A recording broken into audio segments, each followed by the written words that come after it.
The U.S. military is the most powerful force in history, but it has a hidden switch controlled by Beijing.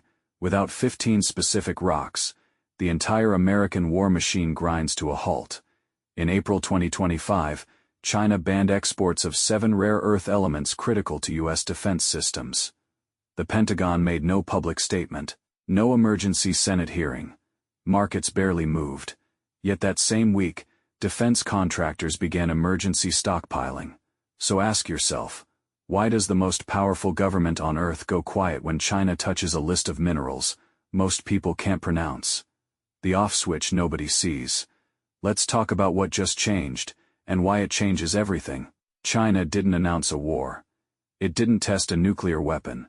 It filed paperwork, export control documentation. But those documents hit the U.S. defense industrial base like a precision strike. Here are the 15 minerals at the center of this conflict, and why each one is irreplaceable. Neodymium powers the magnets inside every guided missile fin, every drone motor, every electric vehicle used in forward combat operations. Dysprosium keeps those magnets stable at high temperatures. Without it, your missile guidance fails the moment the engine heats up. Terbium, critical to the sonar systems on US submarines, the same submarines positioned around Taiwan right now. Gallium, the base material for radar chips and 5G military communications. The U.S. imported nearly half its supply from China. Germanium, inside every night vision goggle, every infrared targeting system, every fiber optic network that lets battlefield commanders see in the dark. Graphite, the anode material in every lithium-ion military battery, drone swarms, submarine banks, forward operating power systems. China controls 65% of global production, and over 90% of processing capacity. Cobalt, tungsten, antimony, indium, tellurium, hafnium, rhenium, scandium, and yttrium round out the list. Each one embedded deep inside a different weapons system. Each one sourced predominantly from Chinese, controlled supply chains. One F-35 fighter jet contains 417 pounds of rare earth materials. The U.S. plans to build over 2,400 of them. Do the math. That's almost 500,000 pounds of materials. The majority sourced from China or processed there. Now imagine Beijing turns the tap off. What does the Pentagon do? Build new mines. That takes a decade process or domestically. The last rare earth processing facility in the U.S. shut down in the 1990s. Why the ground itself decides, this isn't an accident of politics, it's an accident of geology. And then China made it a strategy. Rare earth elements aren't actually rare. They exist on every continent. But they occur in low concentrations, mixed with radioactive thorium and uranium. Extracting them is expensive, dirty, and politically toxic in democratic countries. China made a different calculation: absorb the environmental cost, subsidize the industry, and dominate the global supply chain. For 30 years, it worked. The US, Europe, and Japan outsourced the dirty work. And while they did, China built the world's only fully integrated rare earth industrial base: mining, separation processing, alloying, magnet manufacturing, soup to nuts. Beijing controls every link in the chain. Now consider geography's second dimension. Choke points. The minerals don't just come from China, they travel through China's sphere of influence. The Democratic Republic of Congo supplies 70% of global cobalt, and Chinese firms control an estimated 80% of that country's cobalt mining operations. Myanmar, sandwiched between China and the Bay of Bengal, is the world's top supplier of heavy rare earth elements like terbium and dysprosium. Those minerals move north, into Chinese processing plants, before going anywhere else. There is no alternate route. China is the route. Here's a question nobody in Washington has answered. If China cut off rare earth exports tomorrow, completely, how long could the U.S. military sustain current production of advanced weapons systems? The classified estimate, according to sources cited in a 2023 Senate Armed Services Committee hearing, is less than 2 years of buffer stock for some critical minerals. 2 years, for a supply chain problem that takes a decade to fix. Who's really running this game? The story isn't just China versus America. There are 3 hidden players that make this far more complicated. Player number 1. Australia. Australia has enormous rare earth deposits, and is a Five Eyes intelligence partner. MP Materials' Australian operations and Lynas Rare Earths, the only significant non-Chinese rare earth producer at scale, are Australia's response to the crisis. The US has pushed billions in investment, but Australian processing capacity is a fraction of China's and Lynas processing facility. It's in Malaysia. Player number 2.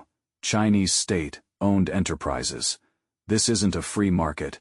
China Minmetals, Chinalco, and China Northern Rare Earth Group are arms of the state. When Beijing restricts exports, these corporations comply instantly.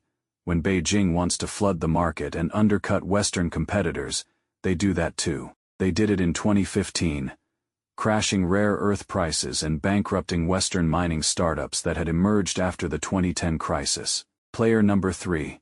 The Pentagon's own bureaucracy. The U.S. Defense Logistics Agency manages strategic mineral stockpiles. For years, those stockpiles were drawn down, sold off, because they were deemed Cold War relics. The Government Accountability Office warned repeatedly that stockpile levels were dangerously low. The warnings were filed. The stockpiles stayed depleted. It was only after the 2023 gallium and germanium restrictions that emergency funding began flowing. Consider this. The United States spends $886 billion annually on defense, the largest military budget in human history, and yet, it cannot independently produce the materials required to build its own weapons, because the bipartisan consensus for decades was that the free market would handle it. The free market handed it to Beijing. 3 futures, 2027-2030. Where does this go? There are 3 credible trajectories, and only one of them is good. Scenario number 1. The scramble works. Optimistic. By 2027, U.S. investment in the Mountain Pass mine in California and new processing partnerships with Canada and Greenland begins to pay off. The Inflation Reduction Act's critical minerals provisions create a parallel supply chain, imperfect, expensive but functional. China's leverage shrinks from existential to merely painful. The transition costs hundreds of billions of dollars. It works, but it takes until 2030 to reach meaningful independence for the top 6 most critical minerals. Scenario 2.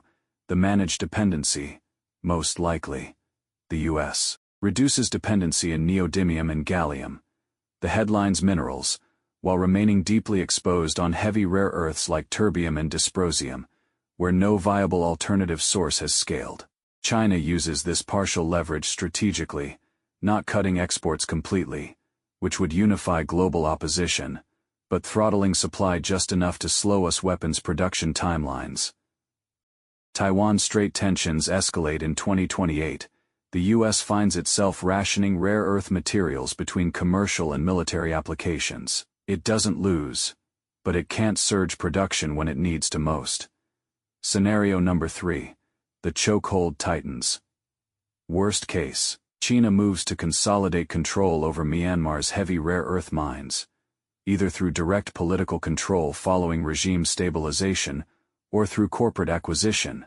It simultaneously acquires processing facilities in Southeast Asia, closing the last significant processing gap outside its borders. By 2029, China controls not 60%, but 85% of the entire rare earth supply chain, from mine to magnet.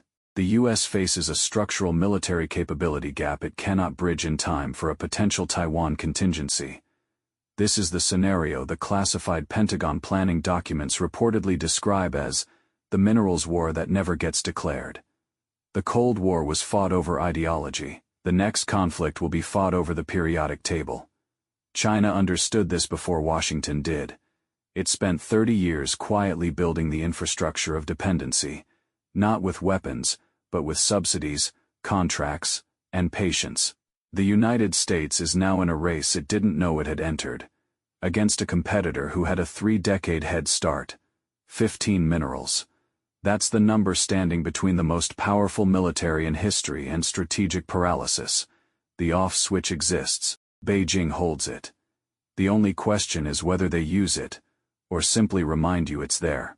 If you want to understand how China is building the infrastructure for the next century of geopolitical power, the minerals are just the beginning. Drop your take in the comments. Does the US still have time to close this gap, or is it already too late? We read every response. Subscribe.